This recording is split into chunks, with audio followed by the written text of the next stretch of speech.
The supreme is the universal solvent. The supreme is the universal solvent, बहुत बढ़िया। The supreme is the universal solvent. कुछ नहीं है जो उसमें गल नहीं जाता, कुछ नहीं है जो उसमें लय नहीं हो जाता। तो हम ये तो हमेशा बोलते रहते हैं the supreme is the ultimate source, क्योंकि देखो अहंकार को जन्म बड़ा प्यारा लगता है, तो उसको हम परम पिता तो बोलते रहते हैं। सोर्स है, सोर्स माने पिता, that it is the ultimate source, it is the ultimate source. वो बोलने में बड़ा मज़ा आता है। पर वो जो परम है वो महामृत्यु भी है, सब उसी में गल जाता है, सब उसी में वापस चला जाता है। पर तुमने गौर किया कि हमने कभी भी उसको महामृत्यु नहीं बोला, हमेशा उसे स्रोत तो बोलते रहते हैं, पर वो स्रोत ही नहीं है, वो सिंक भी है। उसमें से सब उदय तो होता ही है, सब उसी में वापस भी जाता है।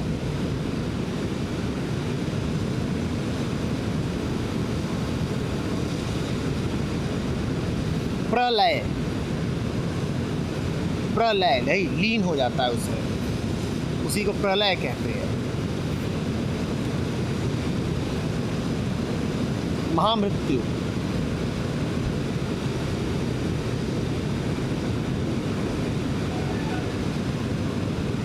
इसीलिए ज्ञान को महामृत्यु भी कहा गया है। ज्ञान को, गुरु को महामृत्यु भी कहा गया है।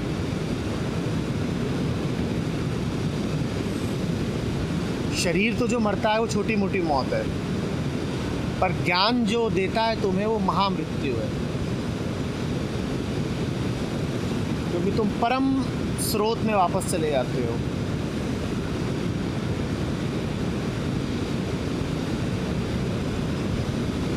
तो तुम यहाँ क्यों आए हो?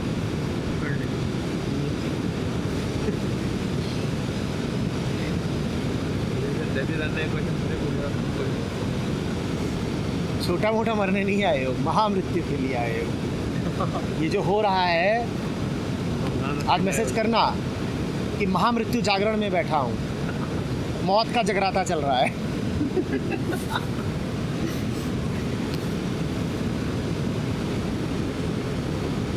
कर रहा है ना रिकॉर्ड, इसकी हेडिंग यही दे देंगे, मौत का जगराता।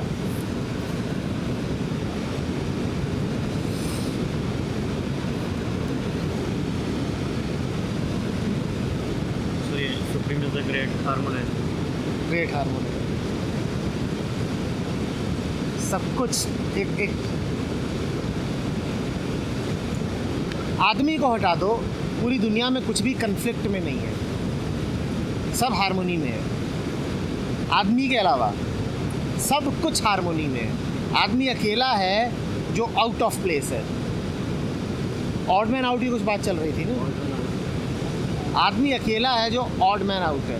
तुम कभी ये नहीं कह पाओगे odd dog out, odd donkey out, odd stone out, तुम्हें कहना ही पड़ेगा ऑड मैन आउट,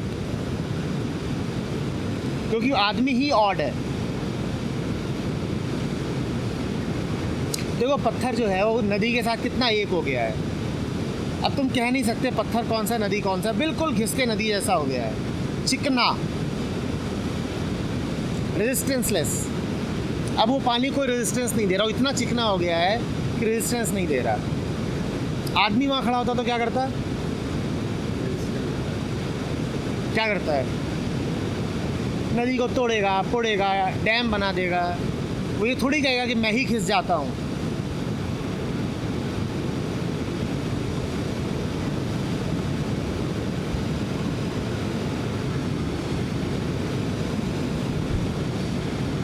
तो कहीं ना कहीं गर्ल्स के साथ ह्यूमंस को ही, जो हम जिसे विचार लेवल पे जानते हैं, विचार, वो शक्ति शायद इसीलिए मिली हुई है, क्योंकि ये तो सोर्स को, अस्तित्व को पता था कि यही है, इसको कैंसर है, तो उसने उस कैंसर से निकलने की बीमारी की दवा भी दी है। बीमारी भी तो वही विचार है, बीमार विचारी, मतलब बीमारी विचार ही है, और दवा भी वही है, दवा भी विचार ही है। आप विचार करे बिना। और ये ग्रेस की बात है कि वही विचार किस दिशा में जाता है। वही विचार तुम्हारा सबसे बड़ा दुश्मन है और वही विचार तुम्हारा दोस्त भी हो सकता है। तो तुम तो बस प्रार्थना करो कि मेरा विचार ऐसा हो।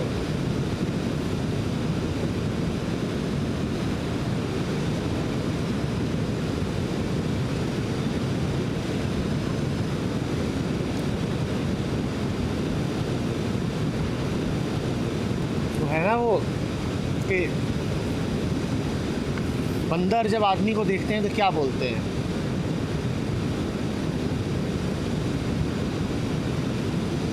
ये हमारा वो बेटा है जो ईश्वर के साम्राज्य से निकाल दिया गया है, बेचारा, इसका पतन हो गया। देखो इसने क्या हालत कर रखी है अपनी, कपड़े पहन लिए, हद मचा दी। इससे घिनौनी हरकत कोई हो सकती है? कपड़े पहन लिए। बंदरों को तुम देखते हो, सोचते हो कि हम विकसित हो गए। बंदरों से तो पूछो उनका क्या ख्याल है, फिर बंदर बताएंगे कि वो क्या सोचते हैं आदमी के बारे में। कहेंगे बेटा तो ये हमारा ही है, हम ही से निकला है और बड़ा पतन हो गया इसका। सोचना शुरू कर दिया यार इसने, सोचो, और तो और सोचना शुरू कर दिया। तुम इतना कैसे गिर सकते हो? तुम सोचने लग गए। हमें देखो, हम कुछ नहीं सोचते। एक रही ये डाल, वो रही अगली, कूद गए। सोचना क्या है? किसी बंदर को कभी विचार करते देखा है? हाँ? आदमी बेचारा ही है जो हाँ हाँ, जो बंदर आदमी के पास रह जाए वो ज़रूर सोचने लग जाएगा। ये बीमारी हो सकता है उसको भी लग जाए। फिल्म भी उसी के बेसिस पे लेते हैं ना, आदमी बंदरों को, हाथियों को पूरा बना के सब कुछ कर देंगे जो कि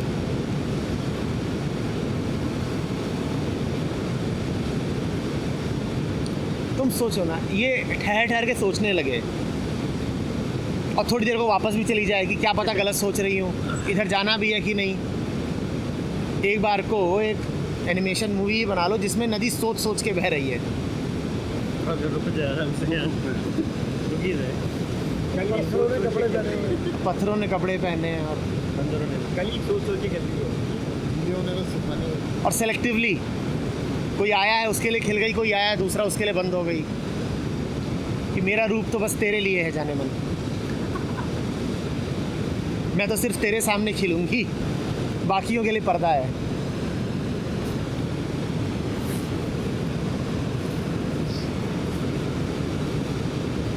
और तुमने बुके उके बनाया, कलियां काट के अब देने गए वो बंद हो गई।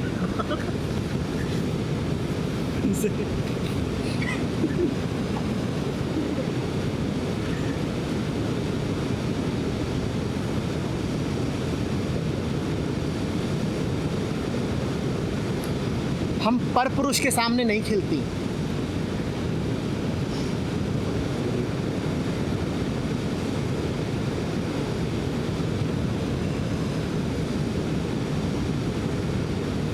बोलो जल्दी बोलो, नहीं तो अगला पढ़ा जाए।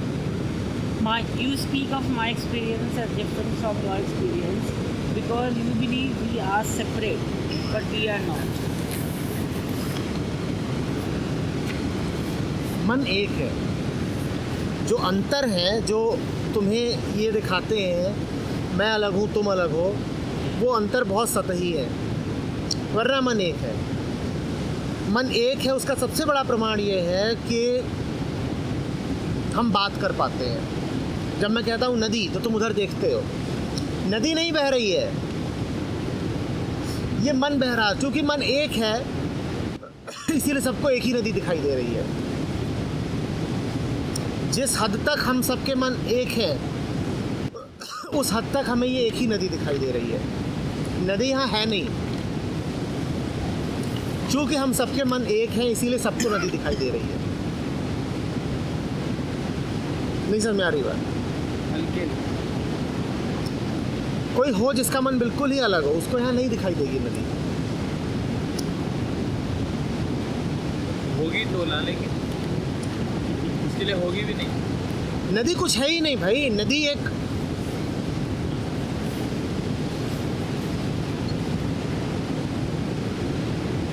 प्रोजेक्शन ही है, फैक्ट नहीं है नदी। नदी जो है वो मन के सोचने का एक तरीका है, और चूंकि हम सब एक ही तरीके से ऑपरेट करते हैं, मानसिक तौर पर एक ही तरीके से ऑपरेट करते हैं, इसीलिए सबको यहाँ नदी दिख रही है, वरना नदी नहीं है। नदी सच नहीं है, यहाँ कोई गंगा नहीं है। जिन बातों को तुम फैक्ट बोलते हो ना, फैक्ट नहीं होते। हम ये तो जानते हैं कि इमेजिनेशन नकली है, पर हम ये नहीं मानते कि फैक्ट भी नकली है। इमेजिनेशन होती है, फिर फैक्ट होता है, फिर ट्रुथ होता है। इमेजिनेशन नकली है, ये आसानी से दिख जाता है ना, पर फैक्ट भी नकली है। फैक्ट भी बस मन का एक तरीका है।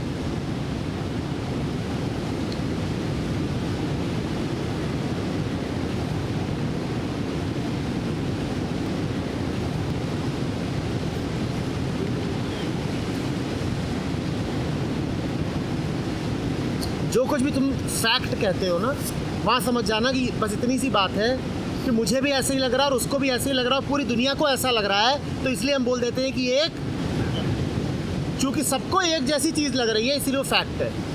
पर सबको लग रहा है, इससे ये नहीं साबित होता कि वो है। वो सबको लग रहा है, और सबको इसलिए लग रहा है क्योंकि हम सबके मन एक हैं।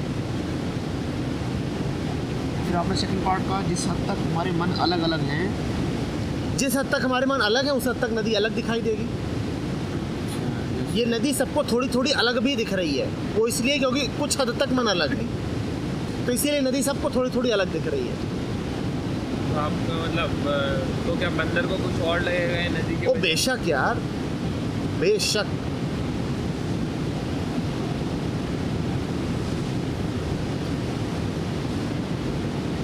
वो हम बताएं सकते क्या लगेगा, वो तुम बता नहीं क्योंकि हम बंदर नहीं। ये पत्थर जो है इसको भी नदी दिख रही है, पर ये कैसे परसीव कर रहा हो तुम कभी नहीं जान पाओगे। जैसे सांप अगर जा रहा है और वो देखे कि सांप देख रहा है, तो कैसे वो देखेगा? तो जमीन से खिसकता हुआ। तुम्हें क्या लग रहा है यहाँ पे तुम ही जिंदा हो क्या?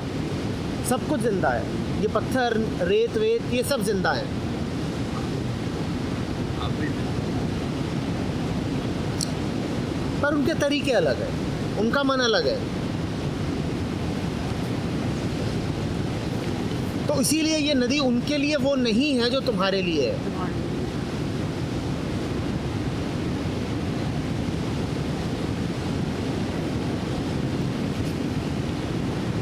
इस वक्त यहाँ पर 15 ही जिंदा लोग नहीं बैठे हैं, इस वक्त यहाँ पर अरबों करोड़ों जिंदा लोग हैं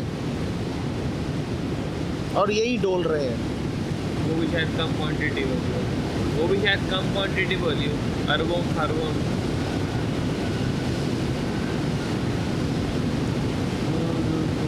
तो सर मन के अलग होने, उनका अलग होना, ये एक पॉसिबिलिटी है या होता ही है? मतलब मन अलग ना होता तो यहाँ दो शरीर कैसे बैठे होते? शरीर अलग है, मन शरीर अलग होता है? बिना मन के अलग हुए शरीर अलग नहीं हो सकता। पहले मन अलग होता है, फिर शरीर अलग होता है।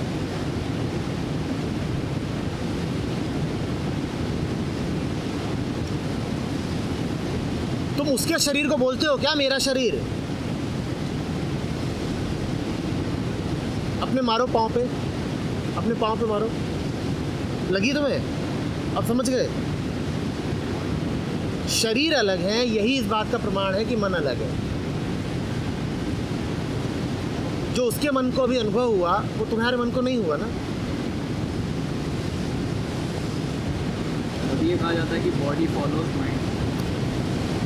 एक ही है दोनों, पहले मन है फिर शरीर है।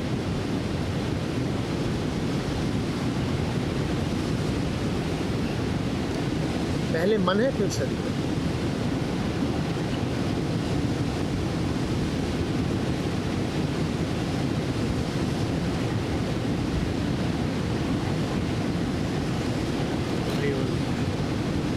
I accept and I am accepted. बहुत बढ़िया।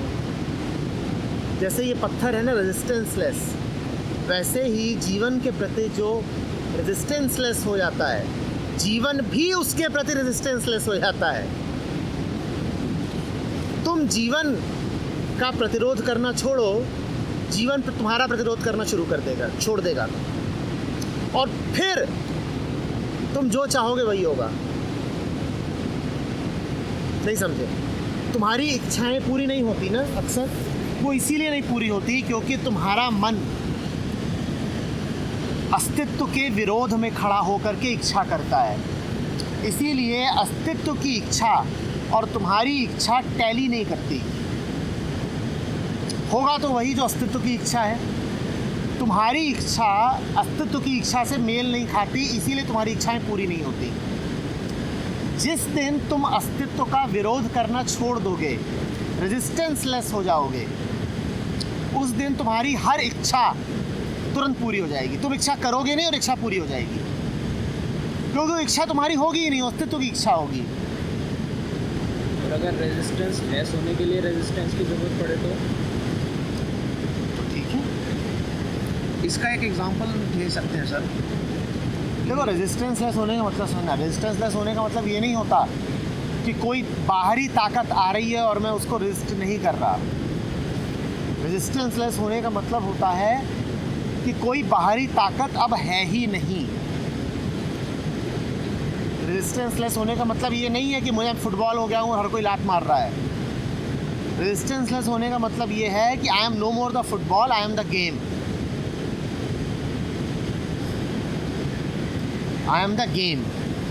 इसका ओशो का एक किताब पढ़ रहा थी, तो उसमें ओशो ने कहा था कि लोग जब ट्रेन में सफ़र करते हैं तो सफ़र के बाद जब वो आते हैं तो उन्हें बड़ी तकलीफ़ हो जाती है, बॉडी पेन करने लगती है। ऐसा इसलिए होता है क्योंकि वो रेजिस्ट कर रहे हैं।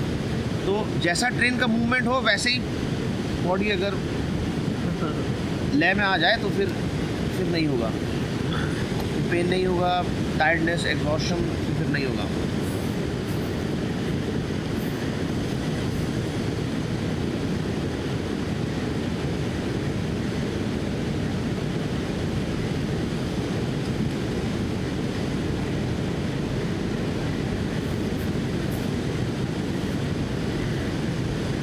जो रेजिस्टेंस लेस हो गया उसको कोई रेजिस्टेंस देता नहीं, और जो डिज़ायरलेस हो गया उसकी हर डिज़ायर तुरंत पूरी हो जाती है। डिज़ायरलेस का तो समझ रहे हो ना? डिज़ायरलेस वो जिसकी हर डिज़ायर एग्जिस्टेंस की डिज़ायर है। डिज़ायरलेस होने का मतलब ये नहीं है कि कोई डिज़ायर ही नहीं है। डिज़ायरलेस होने का अर्थ है मेरी डिज़ायर अब परम की डिज़ायर है, अब वो मेरी डिज़ायर नहीं है। इस अर्थ में मैं डिज़ायरलेस हूँ कि अब मेरी डिज़ायर समष्टि की डिज़ायर है। मैं जो चाह रहा हूँ अब वो वही है जो परम चाह रहा है। अब मेरा चाहना नहीं है। अब जो भी इच्छा करोगे तुरंत पूरी होगी। अब तुम परम ही हो गए, तुमने इच्छा की नहीं और पूरी हो जाएगी।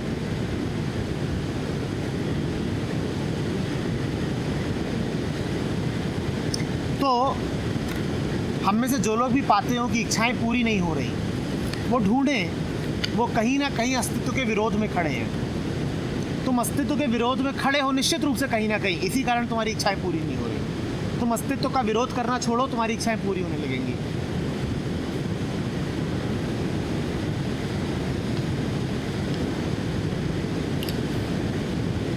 सर ये बातें वो इसी से मैच करती है। You are conscious of being a person only when you are in trouble.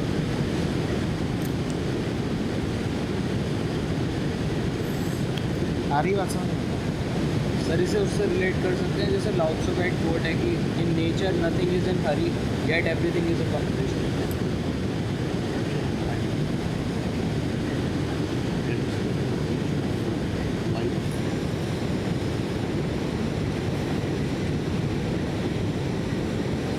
इस बात पर रिफ्लेक्ट करना कि हम किन तरीक़ों से, हम माने हर व्यक्ति जो बैठा है यहाँ पर, हम किन तरीक़ों से अस्तित्व का विरोध कर रहे हैं, इसको देखना थोड़ा।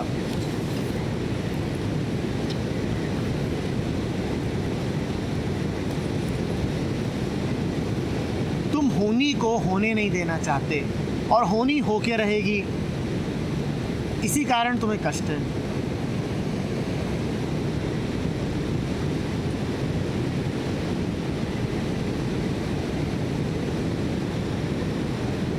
तुम्हारा सारा कष्ट ही इसीलिए है क्योंकि तुम सत्य के विरोध में खड़े हो, तुमने गलत खेमा चुन लिया है।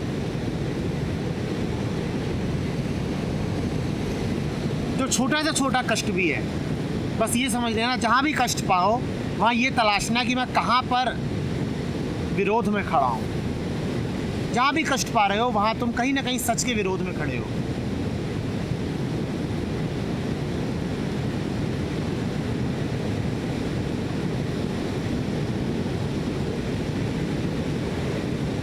विरोध पाना हमारा, हमसे किसी और का।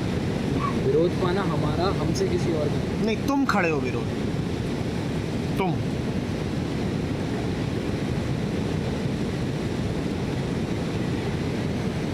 ट्विटर के हम अपने ही विरोध में खड़े हैं। MD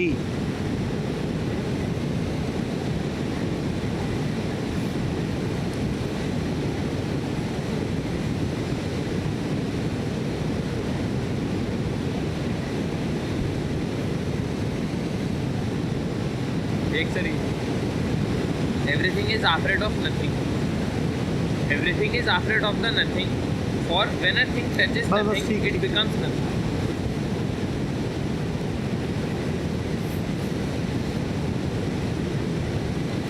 शून्य से सब घबराते हैं। नथिंग का मतलब वो जो स्वयं कुछ नहीं है पर जिससे सब निकलता है, उससे मन बहुत घबराता है। हालांकि मन की अंतिम तलाश भी वही है, पर मन उससे घबराता बहुत है। क्यों अननोन है?